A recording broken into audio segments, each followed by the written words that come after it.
All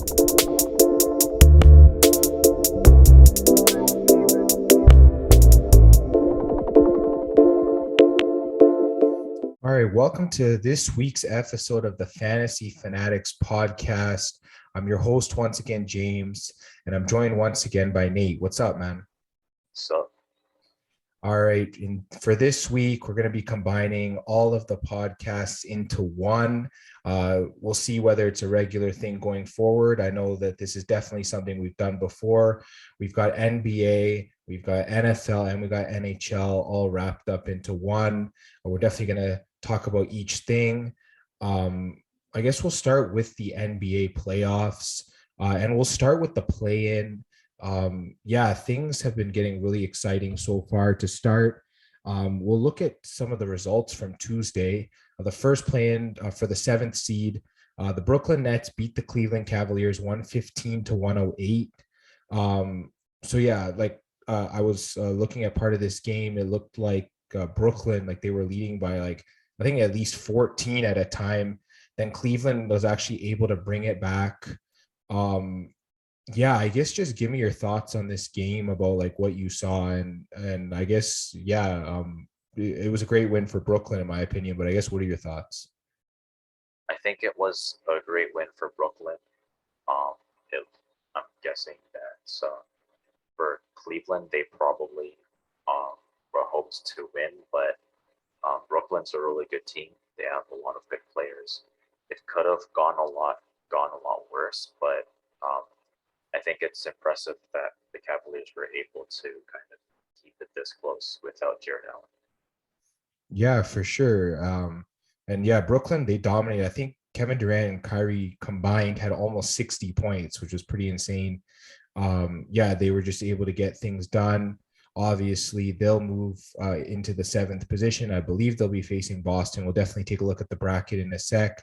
But I want to get to the other 7th seed game, this time in the Western Conference. We'll look at what happened between the Minnesota Timberwolves and the LA Clippers. The Timberwolves come out on top 109-104. I was definitely checking out this game as well. And I mean, what was interesting to me is that the Clippers were leading for pretty much most of this game. Then they end up losing it right there at the end in the 4th quarter, pretty much. Good win for the Timberwolves. Good effort, though, by the Clippers. I guess, what are your thoughts on this game? I'm pretty impressed because the Timberwolves are basically showing that they're really about winning this season. They're not just a team with talent that doesn't have the will to win, and they showed it against beating a Clippers team that they're pretty much a playoff level team.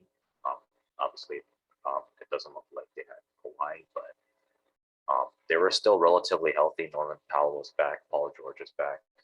They were healthy for the most part, and the Timberwolves were still able to beat them. Yeah, I was actually surprised by this result.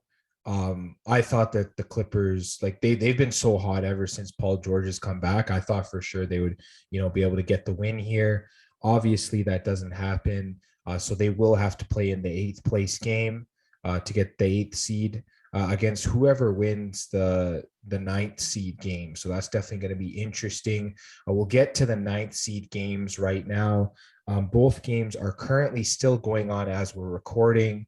I guess taking a look first at the Eastern Conference game, it looks like the Atlanta Hawks are leading the Charlotte Hornets in the 4th quarter. So it looks like the Hawks should be able to get the 9th seed, and it looks like they'll be the ones that will be playing against the Cleveland Cavaliers. I guess just in your opinion, how do these two teams stack up? I guess Cleveland will get the home game, obviously, but do you think Atlanta has a chance to upset them? I think they have a chance as long as Trae Young and Clint Capella are healthy. Yeah, I definitely agree. Trae Young, he's pretty much the star of this Hawks team. He's pretty much their heart and soul. And as for Clint Capella, I think he has a double-double in the game currently going on right now. He's just fantastic in terms of getting boards and just being that main big man there for the Hawks. Yeah, it looks like Trae Young has 24 points or something like that as we speak. So two big parts of this Hawks team. I definitely like them against Cleveland. I think Cleveland will be lacking that big man in Jared Allen that potentially could stop Clint Capella. But then again, anything is possible considering Cleveland is at home and considering they were able to keep it close with Brooklyn. So we'll definitely have to see how that goes.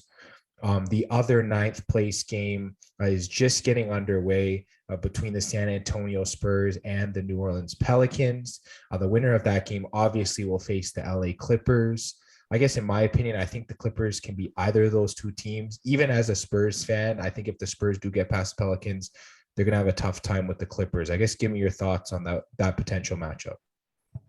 I think for Spurs versus Clippers, I kind of see the Clippers winning that.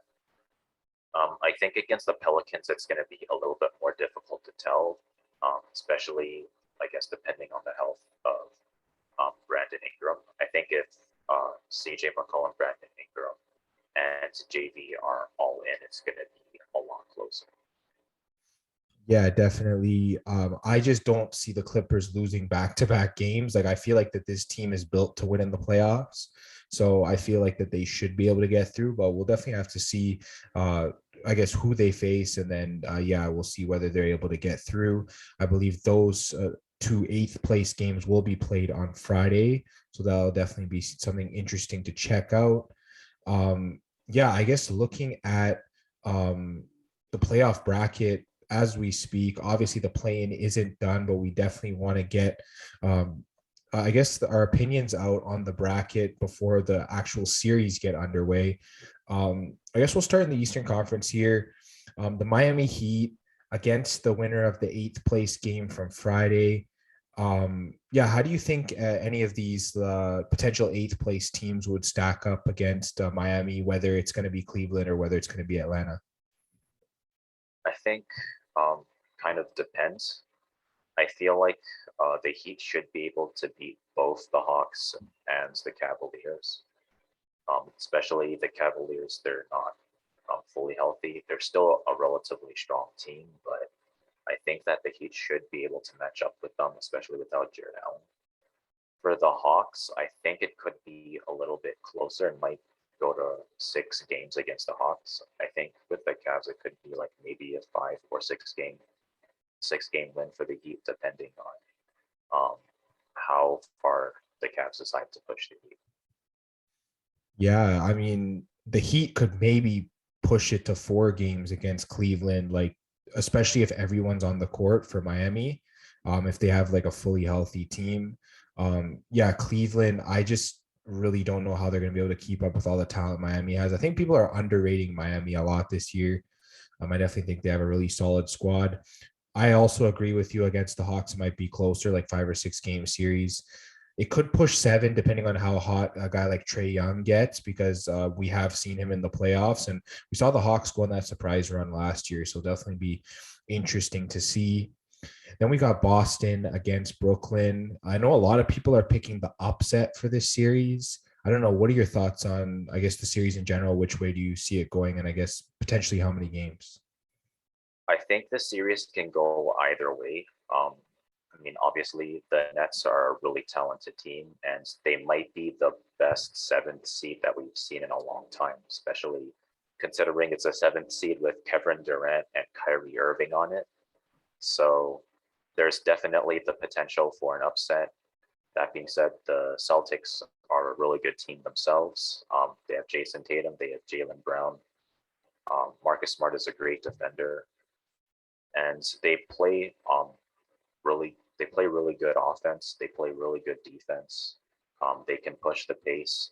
They should be able to match up with the Nets, but I feel like Andre Drummond might actually be the difference maker, mainly because I feel like the Celtics, they're a little bit smaller than the Nets are, especially at center position. So I think it could go to maybe 6 or 7 games, but I feel like the Nets should be able to win because I think Andre Drummond should be able to out-rebound this or help out-rebound the Celtics.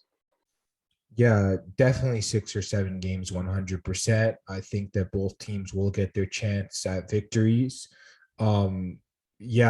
I definitely think that Brooklyn, especially if there's a chance they do get Ben Simmons, they'll definitely be a lot they'll have a lot more like star power, in my opinion.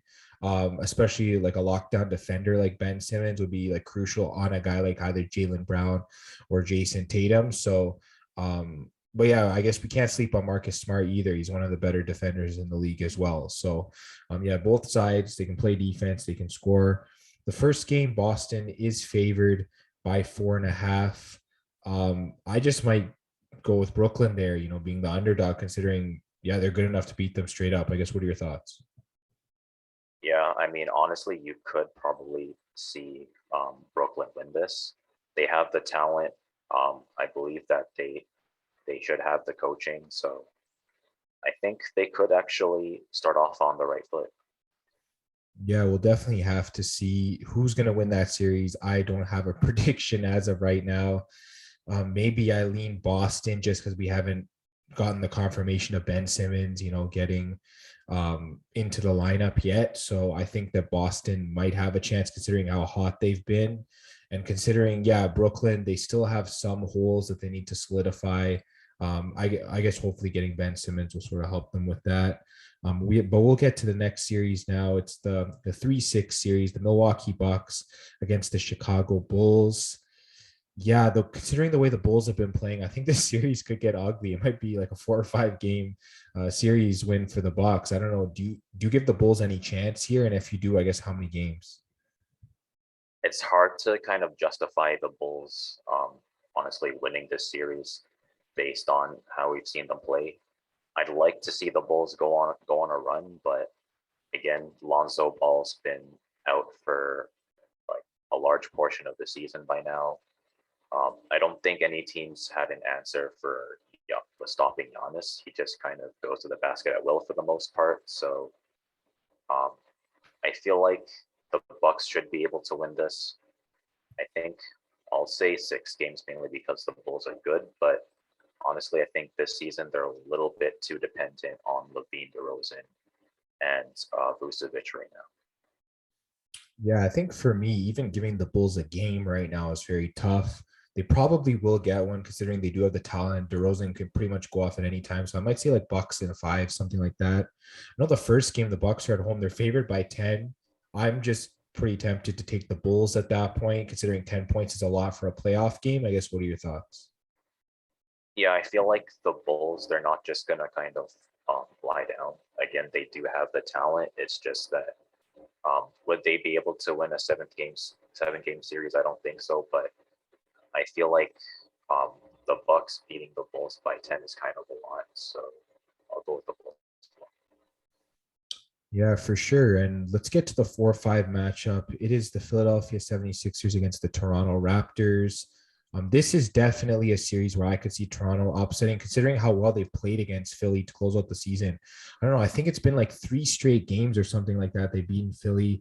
I don't know. I can definitely double check that, but they've definitely had a lot of recent success against the 76ers. And yeah, head to head, Toronto's won 3 out of the past 4 meetings. I guess, what are your thoughts on Toronto's chances in this series? And I guess how many games?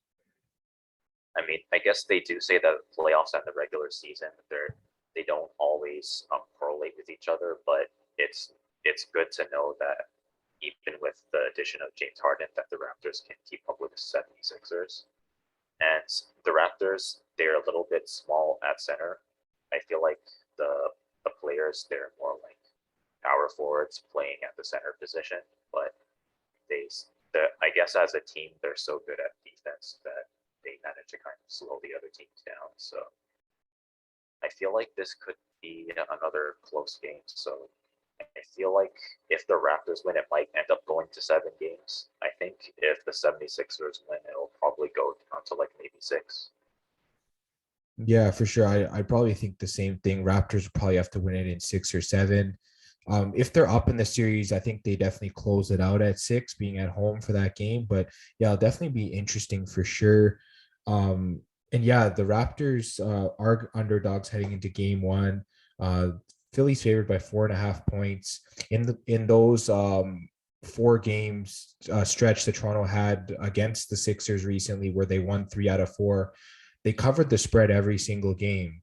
So I think I would go right back to the Raptors as underdogs. I guess, what are your thoughts? Yeah, I mean, you just kind of got to go with what the stats are showing right now. So if the Raptors are covering, then might as well just go with the Raptors. For sure. And now we'll bounce to the West. Phoenix Suns, first seed, they'll be playing the winner of that Clippers and potential Pelicans or Spurs eight seed place game. I think Phoenix just dominates no matter who it is. If it's the Clippers, actually, it could maybe stretch to 6 or 7 games, in my opinion, but I still think Suns come out. I guess, what are your thoughts? Yeah, I guess it's going to be kind of the same story throughout the whole season. Don't bet against the Suns. I think if Kawhi plays, it might be a little bit closer. It could go down to 7 games, but for the most part, I don't really see the Suns losing this series. Isn't this the rematch of the Western Conference Finals, if I'm not mistaken, from last season? Yeah, I think so. Yeah, hopefully Kawhi can come back because I definitely would like to see the Clippers go on some kind of a run. If he does come back, I definitely could see a chance that they could upset. But without Kawhi, yeah, I'm definitely siding with the Suns as well. Um, yeah, we'll move to the 2-7 matchup in the West, and that's the Memphis Grizzlies against the Minnesota Timberwolves. It looks like the Grizzlies are starting to get everyone back. Ja Morant's back. They're rounding the gang back together off the injured reserve. Minnesota's been hot as well. I guess give me your thoughts on this series. I think this is an interesting series because I think at the beginning of the series, if you looked kind of at the roster, you would have assumed that Ja Morant's carrying the team. But I think that the team in general proved that um, they're playing like a team. It's not just Ja Morant carrying everyone. Everyone's pulling their weight. So even against a team like the Timberwolves that they have D'Lo, they have Karl Anthony Towns and Anthony Edwards. The Grizzlies, I think they're at least a match for that, maybe even more than a match. So I feel like the Grizzlies should be able to win, but I think the Timberwolves should be able to push them to at least 6 games. Yeah, I was going to say around 6 games as well. Yeah, they could get it done earlier depending on how hot Memphis gets. We've seen them go on hot runs throughout the season. And then, yeah, I guess looking at the spread of the first game, it looks like the Grizzlies are favored by 6.5 at home. I don't know. I'm liking the Grizzlies to cover the spread. It's not too big. They've been great at covering all year. I guess, do you maybe like Minnesota to keep it close, or I guess what are your thoughts? I think for now, because the Grizzlies have been one of the more consistent teams, I guess throughout this season, maybe just go with the Grizzlies first, and then depending on how this game kind of goes out, then maybe you can kind of switch. Yeah, like Grizzlies are one of those teams that we've been hammering all year. They've been so solid. They've been covering. They've been winning. Yeah, I definitely like them in game one for sure. We'll get to the 3-6 series. It's the Golden State Warriors at the Denver Nuggets. So many factors in this series. Yeah, I guess just give me your thoughts on the potential result at the end. I think that this is going to be an interesting series. I'm not sure if Jamal Murray is going to be playing, but hopefully he will. He will be. I feel like without him, it's going to be a lot tougher for the Nuggets to kind of on top of this series, especially with how many stars that the Warriors have and how good their offense is in general. So I feel like without Jamal Murray, I'd maybe say Warriors in 5. But I think if Jamal Murray plays, then I guess the Nuggets might be able to get another game. So I'd say Warriors in 6. Yeah, it's definitely going to be interesting because Steph Curry's status is also up in the air. It just really looks like, he's going to test his foot out. It's going to see if he's ready to go for the first game. My guess is he's probably going to play considering it's the playoffs, but we'll definitely have to see about that. For Jamal Murray, at the end of the day, apparently they're just leaving it up to him about whether he wants to play or not. They said it's unlikely he's going to play, but it definitely is up to him. So My guess, this is just my guess based on the reports, is that I think Steph Curry is going to play, and I think Jamal Murray won't play in game one. Will he come back in another game in the series? There's the potential for that. So I think game one, I think the Warriors are favored by 6 in game one. I think it is safe to go with the Warriors. I think they have the deeper team. And if Steph Curry does play, then they have their entire starting five back. And I think that it's pretty much a no brainer for them. And I guess, what are your thoughts on game one?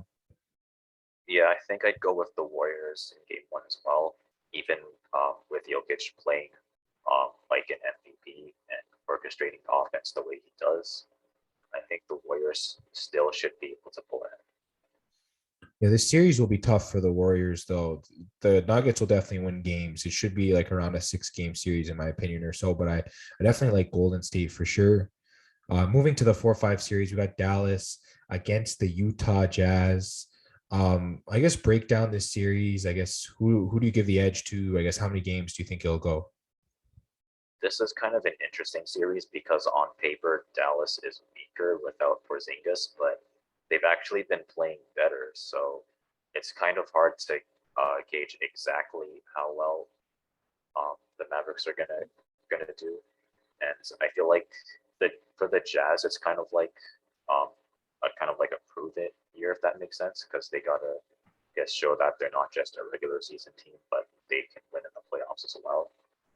I think it's probably gonna go down to rebounding. So I feel like if Rudy Gobert plays really well, then the Jazz might be able to take this. But I think this is gonna be another close series. I think it might go to 7 games. Yeah, I think I might lean towards the Jazz just because Luka did suffer that injury, and they don't even know if he's going to play in game one. They don't know how many games he's going to miss. Um, and him not being at 100%, we saw what that did to the Mavericks last year, how that ruined their playoff series there, and it could do that to them again. So, unless I can see that Luka's fully healthy, I think I'm just going to have to lean with Utah. They might win it in 6 or 7 around there, like you said. But yeah, I definitely think that Luka has to be 100% healthy for this team to do any damage in the playoffs, because we know what kind of a player he is. And yeah, I think this Utah team might just be a little bit deeper. They haven't played up to their potential. They'll definitely have to do that. But yeah, if Luka's missing any type of game, like any number of games, I definitely think that that's something that's not good. And I definitely think that favors the Jazz for sure. I guess game one, the Jazz are favored by 4.5 on the road, which means they're assuming Luka's not going to play. Um, yeah, I think if Luka's not going to play, I'd take the Jazz to cover. I guess, what are your thoughts? Yeah, I think it's going to be a lot easier for the Jazz to cover this without Luka. With Luka, it might be a little bit more difficult, but I think just go with the Jazz either way. All right. And yeah, that's pretty much our playoff preview for the play-in and round one. Definitely took a look at different things there. I think we're definitely set in the NBA for this week. So let's just move right now to the NFL. I guess the big piece of news that came out was Derek Carr signing an extension with the Vegas Raiders. He was a Pro Bowl quarterback this year. He had a really solid season. He took them to the playoffs. Um, yeah, he got a huge deal here. It's a 3-year deal worth 121.5 million. Yeah, he's making good money. He's playing really well. Yeah, I guess give me your thoughts on this move. It looks like the Raiders are loading up. They're going to be in a tough division this year, but I guess what are your thoughts on, I guess him and his value to this team? I think he has a great value for this team. Um, Even though he is a quarterback that he likes to sling the ball a lot. Is he the best? I guess quarterback in terms of rushing, not necessarily, but they don't really need a quarterback that can run with the ball. They just need a quarterback who can throw, and Derek Carr can definitely do that. He's really accurate with the ball. He's really good at passing, and they ended up getting, I think, Devontae Adams as well, if I remember correctly. So um, that should be able to, I guess, definitely help the Raiders. So I think they could make the playoffs again for the NFL, but we'll have to see. Yeah, for sure. one note, I guess, is their head coach is former Patriots offensive coordinator Josh McDaniels. Obviously, he's used to not having a quarterback that rushes a lot, as he had Tom Brady and Mac Jones while he was in New England. So I think that he's a great coach that's going to support Derek Carr, and he can definitely bring out the most out of him. I mean, you got great talent there. You got Devontae Adams, you got Darren Waller, you got Hunter Renfrow. So, and not to mention Josh Jacobs is one of the top running backs in the league as well. So great offense there. Um, he's definitely a guy that's going to potentially even take a step forward even after signing this contract. I know some players, they get the big money and then they sort of, take a step back, but he's one of those guys that could sort of buck that trend. He could definitely take another step forward considering all the talent around him. So that's definitely something to look out for. And I guess talking about Derek Carr, let's get into a bit of fantasy talk. Let's talk about some of the top offenses heading into the 2022 fantasy season. I guess we can kind of do this like a draft style and go back and forth. So once we list off of an offense that we really like to draft from for fantasy heading into next year, then they'll be taken off the board, and we'll sort of just go 5 and 5, and we'll list I guess 10 teams total that we like. So I guess for your first team, yeah, what's a team that you would really like to draft from next year? And I guess just talk about which players you really like in that respective offense. Well, I guess I'll start off with the Buffalo Bills.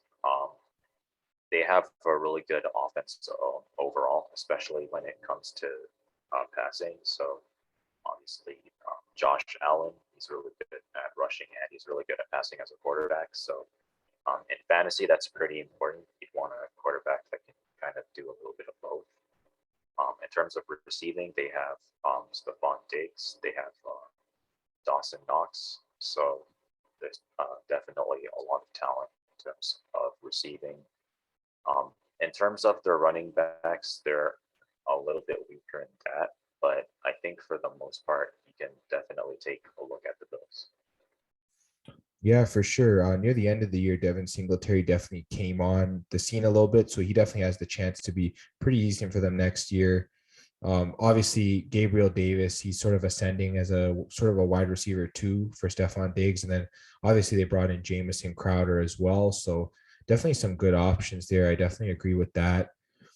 Um, I guess an offense that I really like.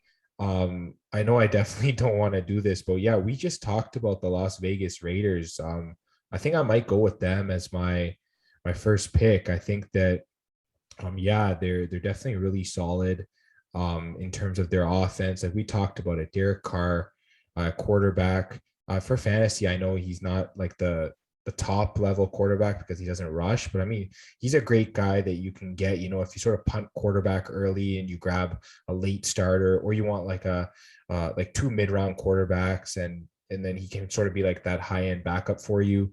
Yeah, he's really solid. We talked about Josh Jacobs, Darren Waller, Devontae Adams, and Hunter Renfrow. So many solid options there that you can draft in that offense.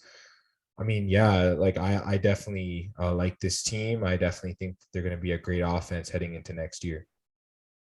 Yeah, I guess just going on about the Raiders a little bit more. I think something that's good about the Raiders is even though they have a team that's with a quarterback that's not necessarily the ideal fantasy quarterback, I think this is more or less an ideal team in general to draw from because you have players from multiple positions that you can draft. So, for example, you have Devontae Adams, you have Hunter Renfrow, you have Darren Waller, you have Josh Jacobs. So that's pretty much all the like offensive pieces that you want to look at is already all in one team. So most likely, in the early, I guess in rounds, like whenever one of these players are available, they're probably going to be one of the players that go first. So I feel like the Raiders, they might end up being one of the most drafted teams. Yeah, I definitely agree. And I guess for your second team, an offense that you really like heading into fantasy, I guess which team would you take? I guess I'll stick with the AFC West right now, and I'll go with the Kansas City Chiefs.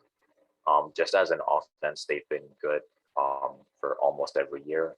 They have a really good quarterback in Patrick Mahomes. he's being looked at as kind of like the next man of the league right now. So they definitely have quarterback right there. For running backs, you have Clyde Edwards-Helaire. You have, I guess, Juju Smith-Schuster. You have Marcus Valdes-Scantling for wide receiving. You have Travis Kelce for tight ends. So in terms of like extremely dominant wide receiver, Tyreek Hill, he's not going to be in Kansas City anymore, but you do have some wide receivers that have definitely some high-end potential in Juju Smith-Schuster and Marcus Valdes-Scantling. Yeah, for sure. Kansas City, as long as they have Patrick Mahomes, their offense is going to be electric, and you're going to be able to draft guys from there that can produce. Maybe Clyde Edwards-Helaire takes that step forward this year, considering they really need another like high-end playmaker, and he definitely has the talent to be able to do it. Obviously, Travis Kelce should be the number one tight end off the board, considering his production. It's been so solid. And then, yeah, you mentioned the wide receivers. I definitely agree with that. I think for my second offense that I'll pick, I'll go to the NFC this time, and I'll go with the Tampa Bay Buccaneers. Obviously, Tom Brady's he's come back. He's one of the best quarterbacks you can take in fantasy. Doesn't have that rushing upside, but he throws a ton of touchdowns, a ton of yardage. He's definitely going to be really solid. Obviously, we don't know if Gronk's going to come back, but Cameron Brate's there. And when Gronk was absent, Brate was catching a lot of touchdowns. So he's definitely a guy that should be great in the red zone for you. Maybe draft him as your second tight end. He'd be solid. At running back, they have Leonard Fournette. They have Gio Bernard. Yeah, those two are really solid. Fournette should be as dominant as he was last season. And then in their Super Bowl run as well. Then obviously you got Mike Evans, Chris Godwin, and now Russell Gage at wide receiver. So yeah, you're pretty much good to go there. Yeah, they're solid wideouts. They're going to get a lot of catches considering they have Tom Brady throwing to them. This is a solid offense. Maybe you have any thoughts on that? I like this offense. It's pretty much complete. They have players at every position, even if they're not necessarily like I guess high end running back ones. They're definitely still like a low end running back one with high running back one potential like Leonard Fournette. And it's pretty much the same with like every single position. They may not necessarily be at the top of like any chart in their position, but they'll be pretty high. They'll definitely be competitive. So I feel like they're going to be another team that they're probably going to go not necessarily their earliest, but they'll go pretty fast. Yeah, I definitely agree. I guess what's the third offense that you want to take off the board? I guess for my third offense, I guess I'll go with Arizona Cardinals. I think last season they had a really good start for their season. They have a lot of really good players here as well. Kyler Murray, he's another quarterback good at rushing and he's good at passing. You have DeAndre Hopkins, you have Rondale Moore, you have Zach Ertz as a tight end, so that's really good. You have James Conner, who's coming up as a running back right now, so definitely a lot of choices on it as well. Yeah, I definitely agree. This offense, they were really solid last year. Yeah, you mentioned all the names. Kyler Murray's solid. He's probably a top 5 quarterback off the board in fantasy. James Conner, that's his backfield now. He's definitely going to be solid. Then, yeah, obviously DeAndre Hopkins, Rondale Moore, Zach Ertz. I mean, yeah, this team's full of studs that you can draft in fantasy. I'll definitely agree with you on that. I'm actually going to steal a team that you might have wanted to take with your next round. And that's going to be the Cleveland Browns. I'm going to steal them because I think their offense is great, especially if Deshaun Watson is starting for them at quarterback. Yeah, there's a lot of great pieces here. You got Deshaun Watson at quarterback. You got Nick Chubb and Kareem Hunt at running back. Got Amari Cooper at wide receiver. Obviously, they could maybe use a wide receiver too. I think there's a chance Jarvis Landry does come back. If not, Donovan Peoples-Jones is solid. Anthony Schwartz is there. They have Jakeem Grant, and they might even draft a receiver as well. So yeah, a lot of good players there. David Njoku is going to be there at tight end, as well as Harrison Bryant. So yeah, there's a lot of options to choose from there in fantasy. I guess maybe talk about your team. They're, I guess, my third offense I'm taking, but I guess what are your thoughts? Yeah, I like this team, especially on paper. it's just going to come down to how Kevin Stefanski decides to restructure the offense. I guess that's how the coaches in general decide to restructure the offense. But obviously, if you have talent on your roster, you're going to find a way to use it. And they definitely have talent here. Obviously, Amari Cooper, Donovan Peoples-Jones, David Njoku. You have two really good running backs in Nick Chubb and Kareem Hunt. You have Deshaun Watson. You have Harrison Bryant. So, yeah, there's players at pretty much every position. And even like for running backs, you could get both Nick Chubb and Kareem Hunt. I mean, they could both be drafted. I'm not sure if you'd want to draft both of them on your fantasy, but maybe you can and maybe it would work. But yeah, the Browns, they definitely have a lot of choices as well. Yeah, I definitely agree. I guess getting to you for your fourth offense for fantasy, I guess which team would you take? I think for another option, I think maybe you could take a look at the Rams. I mean, they're the defending champs of the NFL right now. They have an extremely deep roster. Van Jefferson, Cooper Kupp basically just catches whatever he wants to. Allen Robinson, again, he was extremely talented with Chicago. He was just not able to find the quarterback that kind of helped him out. But now he's on a team with an extremely good quarterback in Matthew Stafford. You have Tyler Higbee, you have Cam Akers, you have Darrell Henderson. So, yeah, a really deep offense all around. Definitely agree. There's a lot of great pieces to draft from there. Cooper Kupp had an all-world season last year. You mentioned Allen Robinson and Van Jefferson. They'll be solid as well. And yeah, Matty Stafford, I mean, you can draft him in your top 12 quarterbacks. He'll be solid. We saw him do that last season. He's definitely got a lot of arm talent. So yeah, I agree with you. The Rams are definitely going to be solid. Actually, let me stick in LA for my fourth pick. I'll go with the LA Chargers. I really like this offense. They're definitely going to be really solid. Justin Herbert, man, I think this guy, you could probably take him in your top three quarterbacks off the board if you really want to. He's got that much talent and production, can rush on the ground as well. He's got a big arm as well. Really talented at quarterback. Got Austin Eckler at running back. He's probably going to be like a top 12 running back as well. And then obviously you have Mike Williams and Keenan Allen at wide receiver. Josh Palmer's on his way up as well. And then, yeah, they just got Gerald Everett at tight end. So, yeah, this is a great offense. You can find a lot of great pieces for it in fantasy. Yeah, I think both offenses in LA, I think we can both agree that they're both pretty solid. Yeah, I feel like whoever's a fan of Los Angeles teams, they're going to have a much more difficult choice of who to root for this year. Absolutely. And yeah, you got one more pick. There's a lot of great offenses still left on the board. I guess who's a fifth offense that you really like? Yeah, for the fifth offense, it's really difficult because, as you said, there's a lot of good offenses this year. I guess this year I'll go back to the AFC North, and I feel like they're a little bit underrated in terms of offense. Well, they're not really underrated, but they have some players that you can definitely look at. I'll go with the Bengals. So I'll go with, I guess they have Jamar Chase, they have Tyler Boyd, they have T. Higgins. Joe Burrow, he's extremely talented. They got Hayden Hurst. I think that he does have some upside still. He is a little bit older as he's a veteran, but he can definitely put some work in. You have Joe Mixon. You have Samaje Perine. So, yeah, and on paper, you might not necessarily think that they have the most options to pick from here, but especially in terms of receiving, they definitely have a lot of talent. Yeah, I definitely agree. That was definitely going to be my fifth pick if you didn't take them. I definitely agree with everything you said on the Bengals. Their offense is great.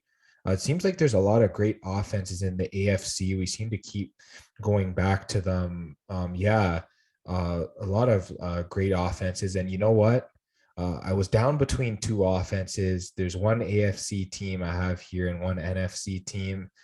I think I'm just going to go with the AFC team because I like the playmakers a little bit better. And I'm going to go with the Miami Dolphins. Obviously, Tua Tagovailoa is the biggest question for them, but he's definitely a sleeper pick in fantasy. If you can draft him as your backup quarterback, he definitely has a chance to break out.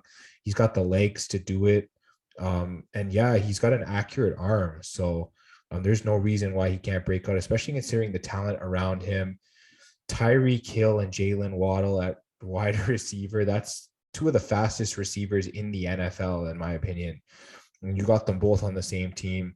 You got Chase Edmonds and Raheem Mostert and Myles Gaskin on the roster as running backs. So there's a lot of talent there. It might be tough to draft one or the other in fantasy. Definitely have to see how things shake out. Maybe one of them does get cut. And then for tight end, Mike Gesicki. I mean, he's one of the better tight ends in the league. He definitely has the potential to go in the top 12 in terms of tight end. So he's definitely someone you can look at.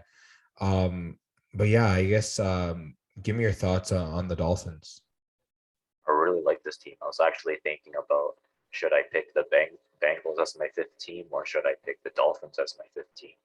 I mean, like you said, there's two really good wide receivers in Jalen Waddle and Tyreek Hill. So I feel like any team that relies on man coverage this year against the Dolphins, they're probably gonna have a really hard time trying to keep up with both of them. So most likely we're gonna see a lot of zone against the Dolphins this year.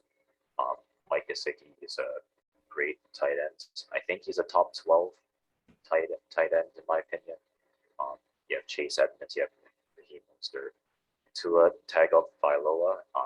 I think he has the talent. He just hasn't used his full potential yet. So yeah, definitely a lot of good choices. Yeah, I guess honorable mentions for me, I guess go to the Tennessee Titans and the Dallas Cowboys. I guess any other teams on your mind, or I guess any thoughts on those teams? I guess as other honorable mentions, I was wondering about your thoughts on, I guess, the Patriots and the Denver Broncos. Yeah, I think the Broncos can definitely take that step forward this year. I mean, you got Russell Wilson there, Jerry Jeudy, Cortland Sutton, obviously. And then, yeah, you got a really talented running back in Javonte Williams. So they definitely could end up as a top 10 offense. The Patriots, they definitely can as well. I mean, you do have playmakers. You got Hunter Henry, Devontae Parker, Jacoby Myers, great running backs in Damian Harris and Ramondre Stevenson, as well as James White coming back. He's a great pass catching running back, and Mac Jones could take that next step this year. So yeah, definitely agree. Both of them are solid. As for Dallas, obviously you got Prescott, you got Gallup, CeeDee Lamb, you got Dalton Schultz, Ezekiel Elliott. Like, I mean, they're pretty loaded as well. There's definitely a lot of great fantasy options there. And then for the Titans, obviously, Tannehill, he definitely can have a bounce back season this year, especially if he gets a full year of Derrick Henry. I mean, you got AJ Brown there, Robert Woods. I mean, they're pretty talented as well. I guess, what are your thoughts? Yeah, I definitely like those teams as well. For sure. And yeah, that's pretty much the end of everything that we're going to talk about for the NFL and fantasy football. So I guess, Nate, I'll bounce it to you. And yeah, you can be the host as we get into everything NHL. So for everything NHL, we're just gonna go over Wednesday's games, and then we'll take a look at some pickups for you, and then we'll preview Thursday's game. So how's that sound? Yeah, that sounds good. Let's get into it.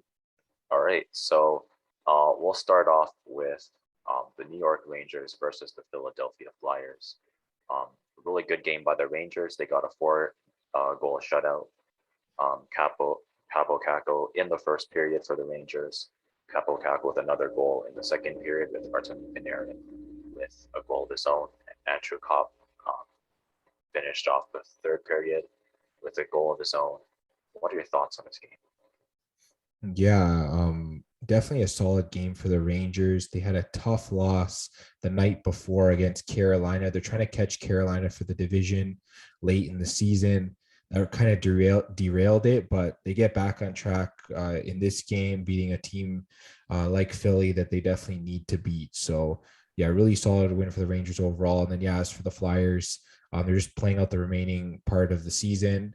Pretty much just looking to next year at this point. They're playing a lot of young guys. Obviously, none of them got on the board in this game, but definitely great win for the Rangers.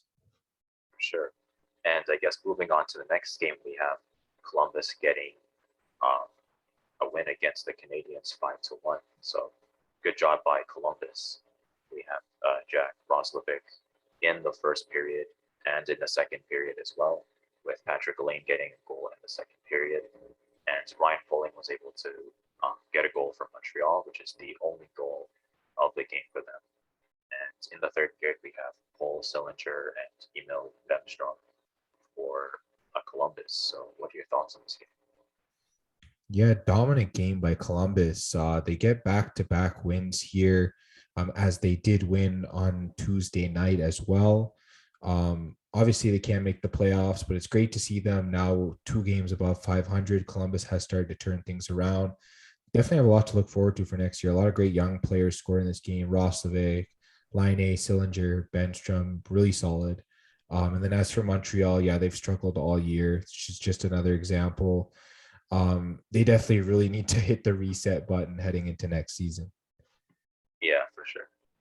And I guess the third game that's still going on right now, I think Colorado's up against the Kings 4-0 in the first period. So unless the Kings do something, it might end up being shut out with more than 4 goals. But just what are your thoughts on what's going on so far?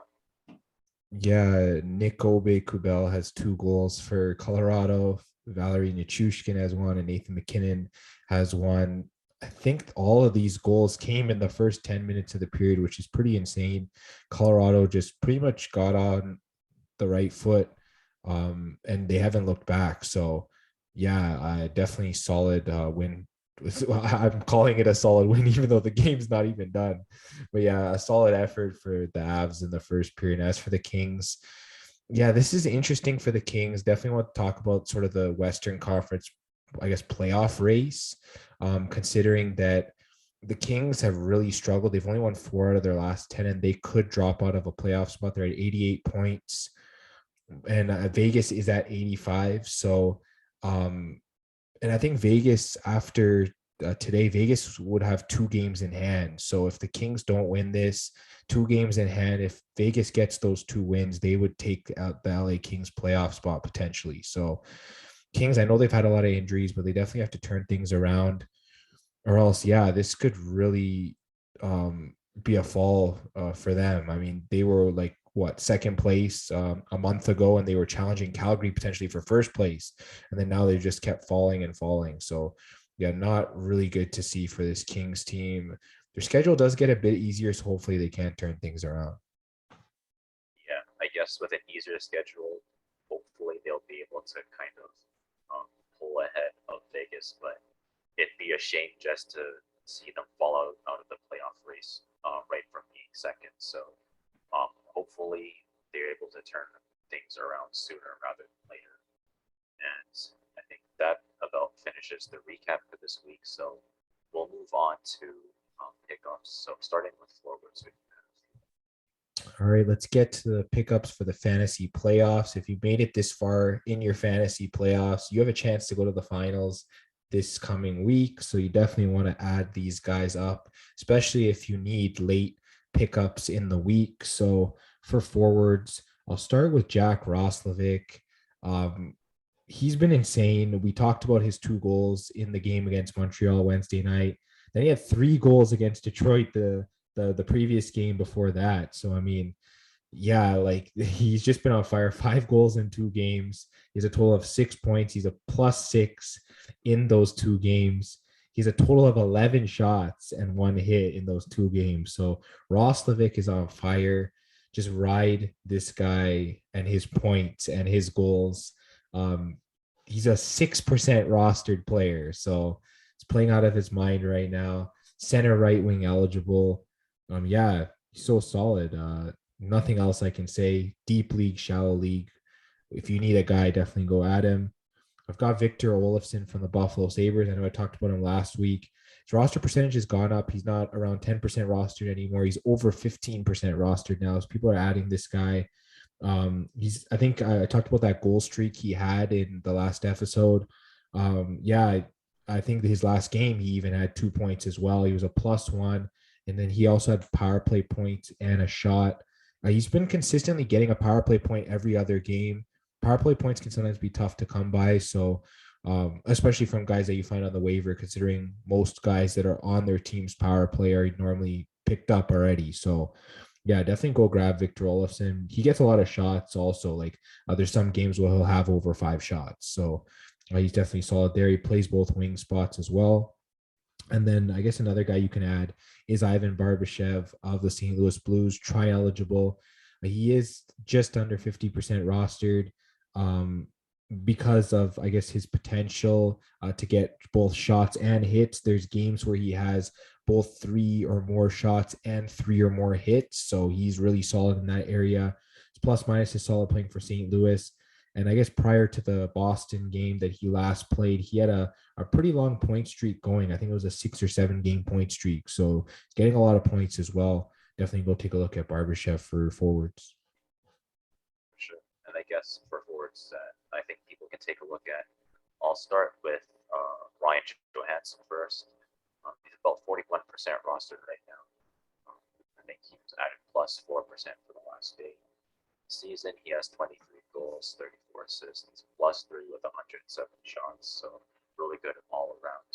And for the last 7 games, he got a goal against San Jose, a goal against Florida, a goal against Ottawa, and 3 goals against Minnesota. So he's definitely getting a lot of goals and he's getting a lot of shots in. So he definitely needs some goals. You can take a look at Ryan Johansson.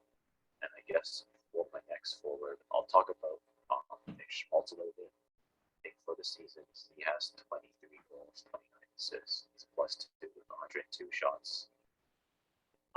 Even though he's on a weak team in Arizona, he was able to get a goal on New Jersey, he was able to get a goal on Vancouver, and he was able to get a goal on St. Louis. So it looks like for their schedule, he should be able to get some more goals. I think they're facing Vancouver again. They're facing Chicago, so definitely a chance for Nick Schmaltz to get some goals. And I guess for my third forward, you can maybe take a look at Yegor Sharangovich.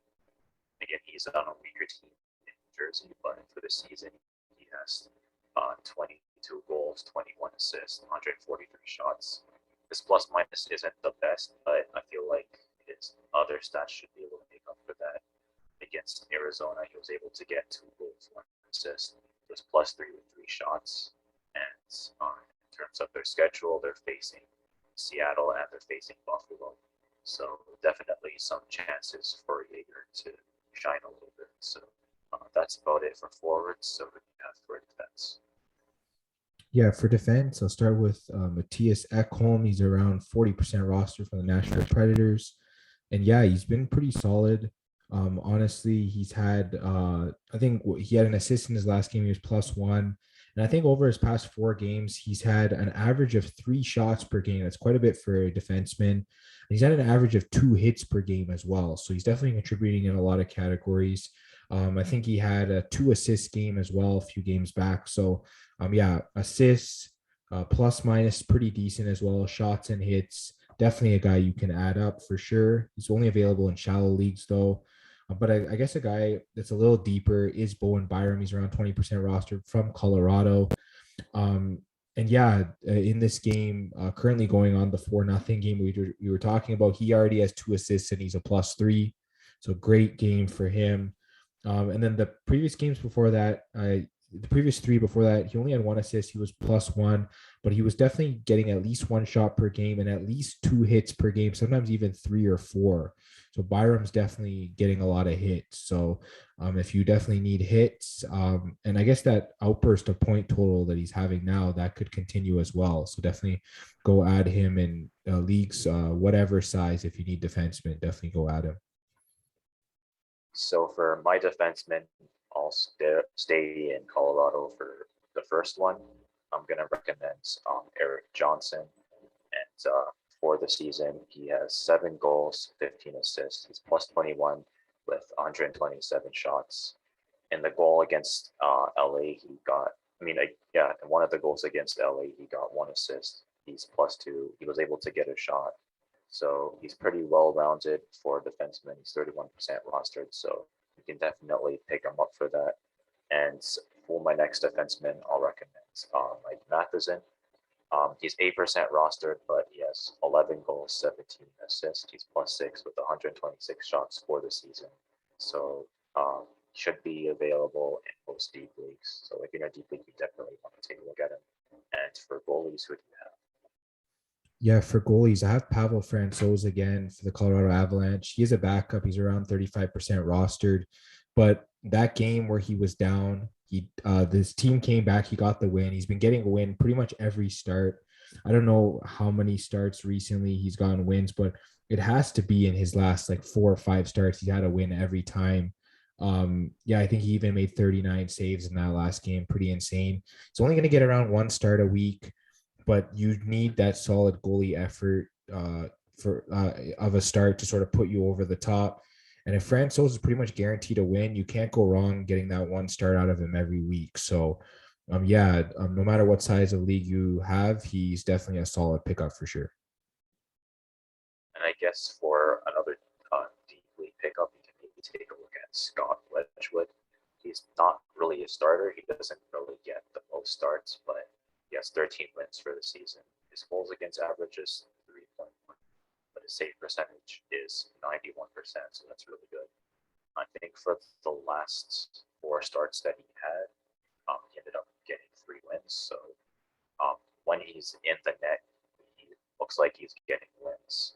So it just kind of comes down to whether or not he's going to start. So that's something to kind of keep in mind. But in terms of his performance, he's really good. And I guess that about ends the pickup portion of everything NHL. So we'll go right to the previews.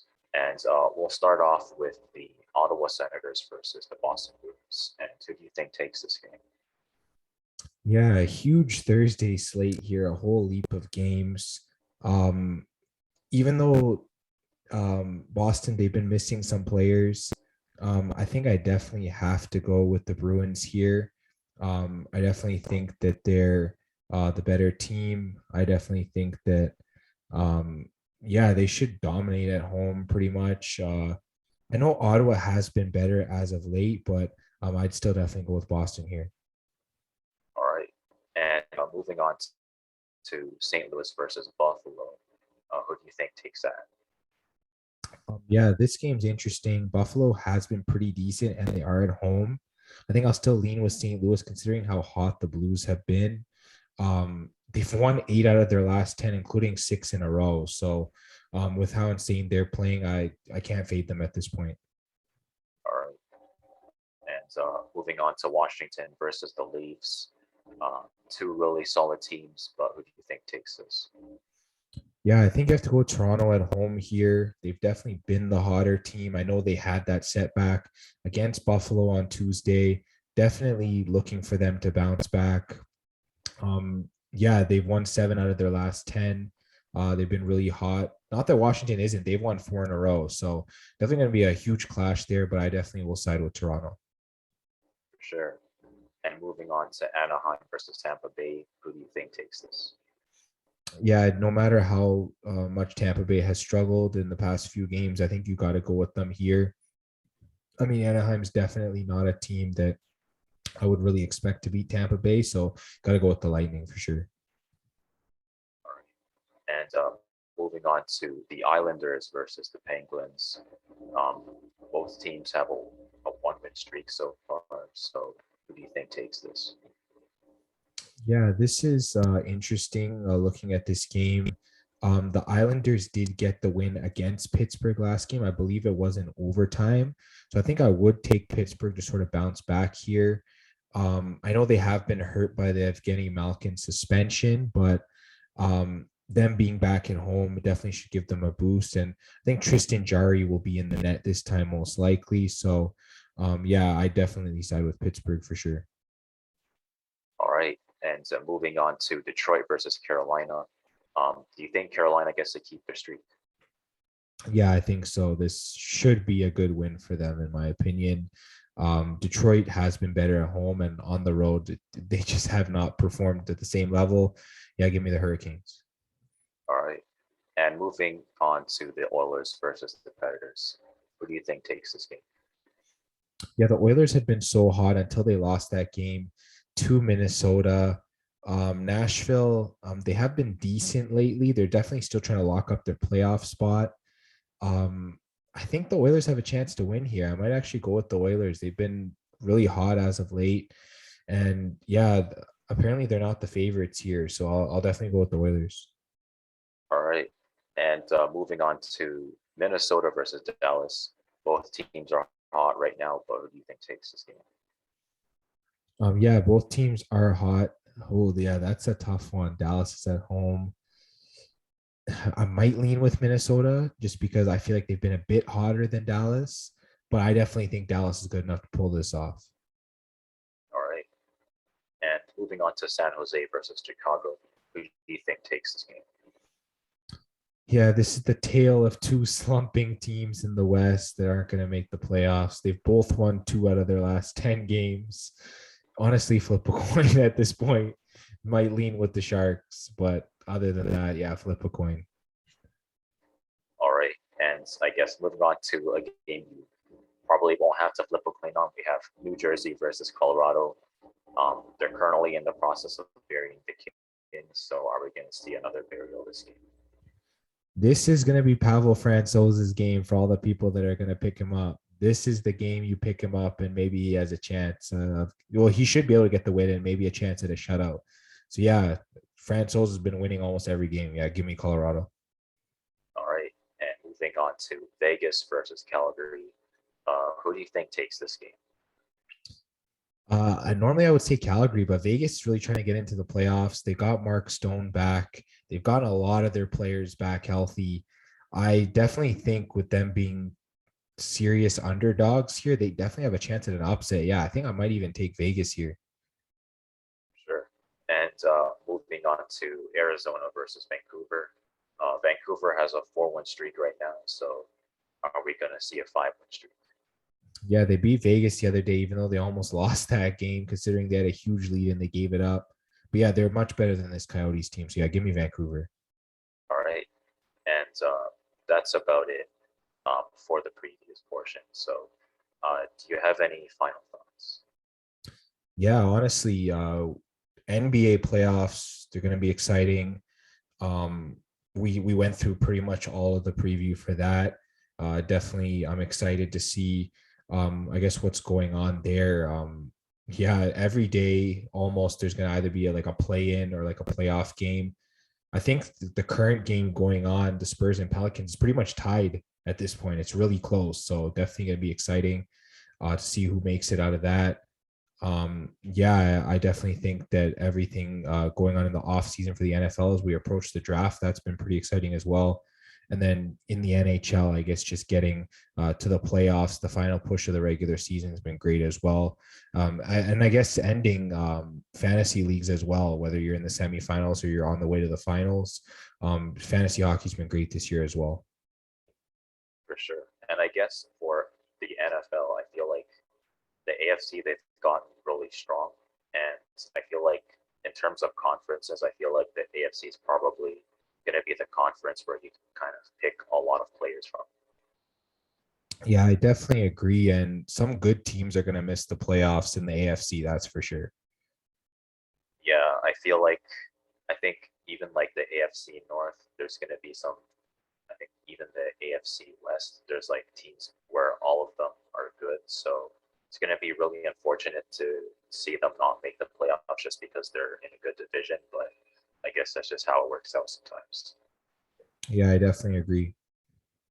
And I guess that about ends everything NHL, and that ends the Fantasy Fanatics podcast for this week. So if you liked what you listened to, you can subscribe, hit the bell for notifications, give us a like, give us a review, give us your thoughts on what's going on in sports right now.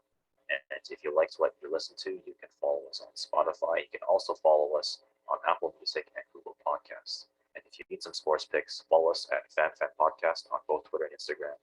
And we'll see you guys next week.